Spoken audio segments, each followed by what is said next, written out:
Hi all. முன்னெல்லாம் நல்ல ஒரு சாப்பாடுக்கு அப்புறம் செரிமானத்துக்காக வெத்தலை சாப்பிட்றது வழக்கமாக இருந்தது. இப்போல்லாம் அதை யாருமே யூஸ் பண்ணுறதில்ல. இந்த மாதிரி வெத்தலை ரசமாக வச்சு கொடுங்க. செரிமானத்துக்கு மட்டும் இல்லை, சளி இருமல் பிரச்சனை இருந்தாலும் ஈஸியாக சரி பண்ணிடலாம்.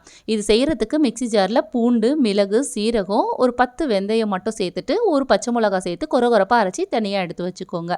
அதே மிக்ஸி ஜாரில் நான் 3 வெத்தலை எடுத்திருக்கேன். காம்பை மட்டும் நீக்கிட்டு இதை கிள்ளி ஆட் பண்ணிக்கலாம். ஒரு பழுத்த தக்காளியாக சேர்த்துக்கோங்க. இதை விழுதாக அரைச்சி எடுத்து வச்சுக்கோங்க. ரசம் தாளிக்கிறதுக்கு எண்ணெயில் கடுகு, உளுந்து, 2 பச்சை மிளகா, ஒரு காஞ்ச மிளகா, கொஞ்சம் கருவேப்பிலை சேர்த்துட்டு நம்ம கொரகொரப்பாக அரைச்சி வச்சுருக்க மிளகு சீரகத்தை சேர்த்து லைட்டாக வதக்கி விட்டுக்கோங்க. கூடவே கொஞ்சம் பெருங்காயமும் சேர்த்துக்கோங்க.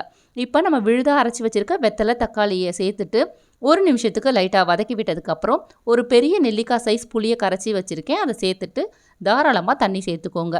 இப்போ தேவையான அளவு உப்பு, ஒரு 1/4 டீஸ்பூன் மஞ்சள் தூள் சேர்த்துக்கிறேன். புளிப்பு உப்பெல்லாம் உங்கள் டேஸ்ட்டுக்கு ஏற்ற மாதிரி பார்த்துட்டு நீங்கள் ஆட் பண்ணிக்கோங்க. நல்லா கலந்து விட்டுட்டு மீடியம் ஃப்ளேமில் நல்லா நுர கூடி கொதிக்க ஆரம்பிக்கும் போது தாராளமாக மல்லித்தழையை சேர்த்துட்டு சுட சுட சர்வ் பண்ணி பாருங்கள். வெத்தலை ரசம் அவ்வளோ ஃப்ளேவர்ஃபுல்லாக இருக்கும். நீங்களும் ட்ரை பண்ணி பாருங்கள்.